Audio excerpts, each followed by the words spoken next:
Florida State fans, that was not good news for you, but just moments ago, just picked up a commitment from running back Amari Clemons, and an early top 10 class for the Noles for next class. So again, not all bad news for Florida State here, as I'll pull up the tape in just a second. Amari Clemons, the track times don't, to me, reflect what it looks like on tape.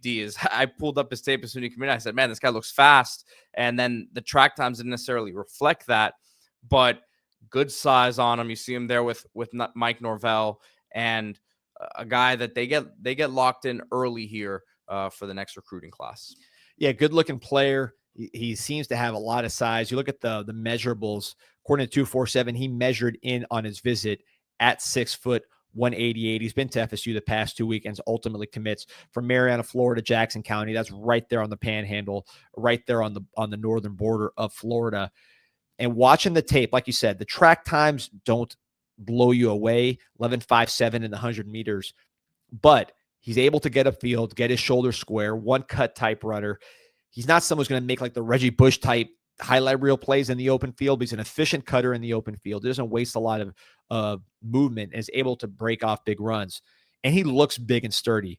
So that's 6 foot 188. To me, that seems pretty accurate. You can see this guy being a 200-pound player once he gets on campus.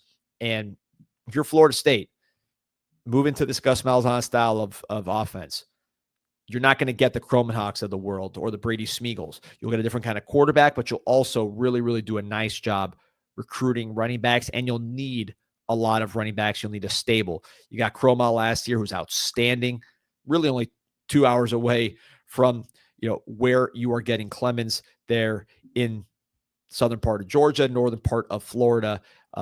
This is your sweet spot, and you're able to get two guys that fit your system. You listen to what Clemons said to 247. He said, doesn't feel like a recruitment process with them. I'm comfortable. It's close to home. I won't be a one to say I'm changing the program because there's great athletes there, but I feel like I can be part of that team and help the program get to where it was at. He said he's shutting down the process. So again, this is the new look. This is I don't want to say the Malzahn era because it's still Mike Norvell's team, but I think you're going to see it start to build in this way with multiple 4-star backs.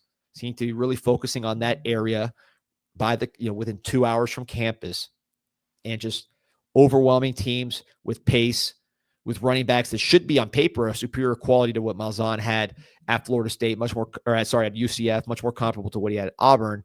And then the missing piece will be that young, athletic running quarterback.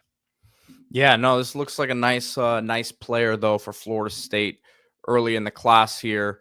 And again, man, you see it once he gets to the open field. He's a big back, but he's pulling away from defenders. Nice strides. Again, verified 6 foot according to 247. I wouldn't push back looking at his size here on film. And this is an area where you get some pretty good players.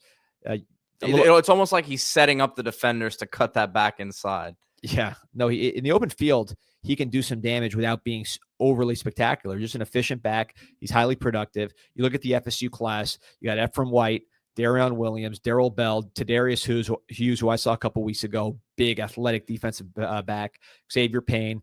Get that running quarterback to fit into this class, and now you're starting to build what, if you're an FSU fan, is hopefully something to last, where you have a specific system, you recruit to that system, you're able to get the best of the best players that fit into that particular system, and just keep reloading, and presenting an unusual look to teams in the ACC that get overwhelmed by the pace and the depth at running back.